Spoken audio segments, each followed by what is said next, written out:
안녕하세요. 쫄지마 인생 쫄린입니다. 인생에서 친구는 아주 중요합니다. 그런 만큼 우리는 친구들과 오래오래 신뢰하며 잘 지내려고 하지요. 문제는 모든 친구가 다 내 맘 같지 않다는 것입니다. 대부분의 친구들이 서로 잘 어울리고 즐겁게 지내지만 개 중에는 아무리 마음을 줘도 마음만 아프게 하는 친구도 있습니다. 아무리 믿어주고 싶어도 결코 나를 진심으로 대하지 않는 친구도 있고요. 매번 나를 쥐어 흔들려는 친구도 있습니다. 대부분의 사람들 주변에는 그런 사람이 몇 명 있게 마련입니다. 안타까운 것은 많은 사람들이 그런 사람들을 보고 오히려 자기 탓이라고 생각한다는 것입니다. 그 사람의 문제이고 그 사람의 성격 탓인데 자기가 죄책감을 느끼며 힘들어한다는 것이죠. 오늘은 이렇게 친구처럼 내 옆에 있지만 사실은 결코 친구가 아닌 사람들을 알아보고자 합니다.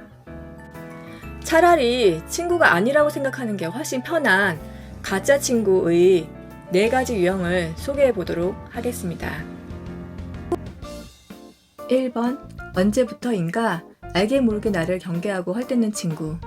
질투나 적개심을 가진 유형이지요. 2번, 상냥하다가도 차갑게 돌변하는 사람. 일명 소시오패스 유형이지요. 3번, 매번 우월감과 핀잔으로 나를 억누르는 친구. 약한 나르시시스트 유형입니다. 4번, 나의 죄의식을 자극하며 나를 뒤흔드는 친구. 강한 나르시시스트 유형이지요. 잠깐만요. 채널 고정. 1번, 언제부터인가 알게 모르게 나를 경계하고 헐뜯는 친구. 이런 친구들은 보통은 원래 친한 친구인 경우가 많습니다. 하지만 어떤 계기에서인지 거리를 두거나 피하는가 하면 트집을 잡거나 인성을 공격하기 시작하지요. 그러면 우리는 대부분 친구가 내게 서운한 일이 있거나 기분 나쁜 일이 있었다고 생각하고 마음을 쓰게 됩니다. 알고 보면 정말 오해나 서운한 일이 있어서 그런 경우도 있을 수 있고요. 이런 경우 우리는 분명 짚고 넘어가야 합니다. 서운한 게 있는지, 기분 나쁜 일이 있었는지 등을 묻고 고치거나 오해를 풀 수 있는 문제는 풀고 가야 하는 것이지요. 하지만 몇 번 물어도 아니라고 말하고 그러면서도 여전히 거리를 두려 하고 트집을 잡거나 한다면 마음의 결단을 해야 할 시간입니다. 이런 친구에게는 이미 돌이키기 힘든 마음의 변화가 생겼기 때문입니다. 그것은 보통 서서히 자리 잡은 열등감인 경우가 가장 많으며 때때로 단단히 자리 잡은 적개심 때문입니다. 내가 지거나 곤란해져야 다정하게 대해주는 친구라면 열등감이나 적개심이 자리 잡은 친구라고 할 수 있습니다. 당신의 마음에 그는 여전히 친구일지 몰라도 그의 마음에 더 이상 당신은 친구가 아닙니다. 그저 피하고 싶은 사람이지 함께하고 싶은 친구는 아닙니다. 친구는 서로 기대고 응원해주는 관계이지만 그 사람은 당신이 안 좋아지기를 바라고 자신보다 못한 상황이 되기를 바랍니다. 그렇다고 그 친구를 원망할 일도 당신 자신을 자책할 일도 아닙니다. 그저 두 사람은 거리를 두고 마음을 나누지 않는 게 더 바람직한 관계가 되어버린 것입니다. 어느 날 그 사람에게 좋은 변화가 생기지 않는 한 서로가 서로로 인해 괴로워지지 않는 단절의 시간을 갖는 게 좋을 것입니다. 유효 기간이 끝난 친구로 생각하고 만나지 않거나 그저 안면에 있는 사람 정도로 생각하고 지내시길 바랍니다. 2번, 상냥하다가도 차갑게 돌변하는 친구. 어떨 때 보면 누구보다 상냥하고 다정하지만 어느 순간 돌변해서 남처럼 나를 대하는 친구가 있습니다. 이들은 자신이 필요할 때만 친한 척하고 간이라도 빼줄 것처럼 사탕발림을 하지만 그럴 필요가 없어지면 바로 안면몰수하는 소시오패스 기질의 사람입니다. 이들에게 친구가 필요한 순간은 오직 이용할 가치가 있을 때뿐입니다. 이용 가치가 없어진 순간 알 필요조차 없는 사람이 되는 것이지요. 그래서 이들은 자신의 부탁을 거절하기라도 하면 매몰차게 변하거나 대놓고 비난하기도 한답니다. 문제는 이들이 처음 다가올 땐 다정하고 매력적이어서 금방 친숙해지고 우리 역시 쉽게 마음을 주고 싶어진다는 점입니다. 이들은 타인의 나약한 마음과 동정심을 자극해 조종하는데 아주 능숙합니다. 그래서 이들이 원하는 걸 요구하는 순간에도 의심하지 않고 친구로 생각하고 마음을 주지요. 심지어 우리가 이용할 가치가 없어서 돌변해 버린 순간에도 우리는 그가 단지 서운하고 토라졌다고 다독이려고 하기도 합니다. 그렇게 몇 번 당해도 여전히 친구로 생각하고 또다시 다가오면 꼬리치지 못하는 것이지요. 설마 그런 사람이 내 주변에 있겠냐고 안심하고 계시는가요? 하지만 연구 결과에 의하면 25명 중 1명은 이런 소시오패스라고 합니다. 그러니 방심하지 마세요. 이런 사람들의 가장 큰 특징은 약속을 자주 어긴다는 것입니다. 자기에게 이득이 되는 약속만 잘 지키지요. 그러다 정작 도움을 청하는 순간 쉽게 연락 두절이 되거나 잠수를 탄답니다. 자꾸 약속을 어기고 돌변하는 친구가 떠오른다면 이제부터 철저히 경계하시길 바랍니다. 친구라는 생각을 떨쳐내기를 바랍니다. 그 사람은 당신을 친구가 아니라 이용 대상으로만 생각한다는 점을 잊지 말아야 합니다. 그는 당신에게 서로 친구라는 환상을 심어주고 있을 뿐이라는 걸 알아야 합니다. 잠깐만요. 구독, 클릭. 3번, 매번 우월감과 핀잔으로 나를 억누르는 친구. 그 친구 앞에만 서면 자꾸 주눅이 들고 그에게 맞추어 주어야 할 것 같은 친구가 있습니다. 이런 친구들은 보통 다재다능하기도 하고 말도 잘해서 사람들의 이목을 자주 끄는 경우도 많습니다. 우리 역시 이 친구에게 끌리는 구석도 있고 부럽기도 합니다.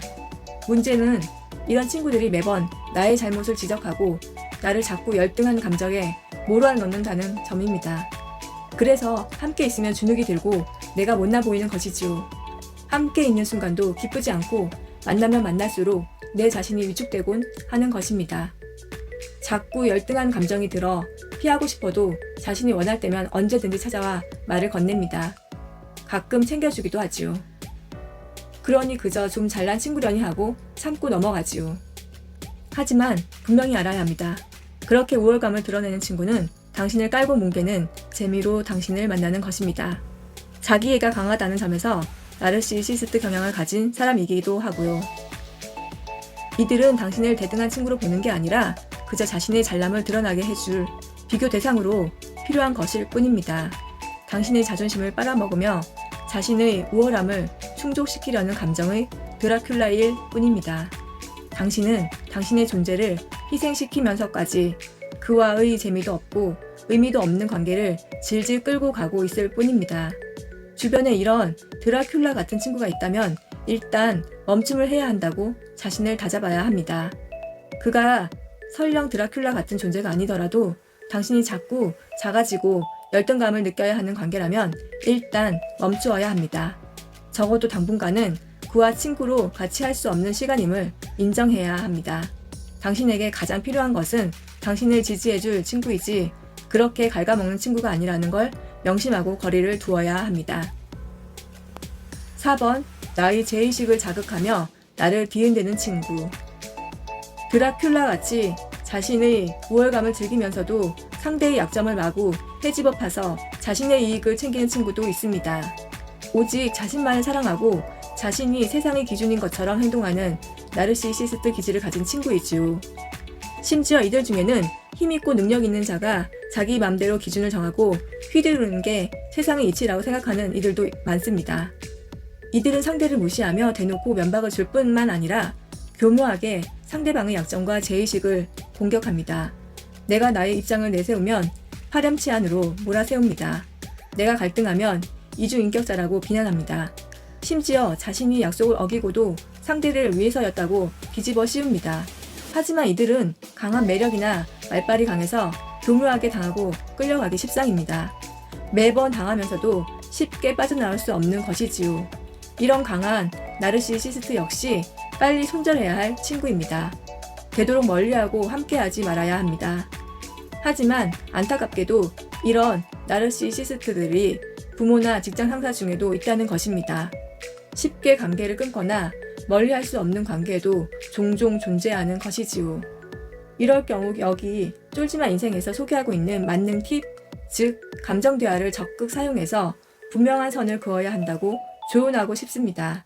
나의 감정을 분명히 전달하고 상대가 불끈하면 그 감정을 받아주면서 서로 다른 입장임을 분명히 할 수 있는 대화법만이 그들의 만행을 막아낼 수 있기 때문입니다. 그들은 논리를 사용해 나와 나의 감정을 공격하기 때문에 그럴수록 더 논리가 아닌 나의 감정을 중심으로 말해야 합니다. 논리로는 이길 수 없기 때문입니다. 또 불쾌한 감정을 불쾌하다고 정확히 표현해야 합니다. 단 그럴수록 소리는 더 작게 해서 긴장감과 냉정함을 함께 전달해야 합니다. 이는 가장 단호한 표현법 중 하나이기도 하고 나르시시스트들을 가장 꼼짝 못하게 하는 방법이기도 합니다.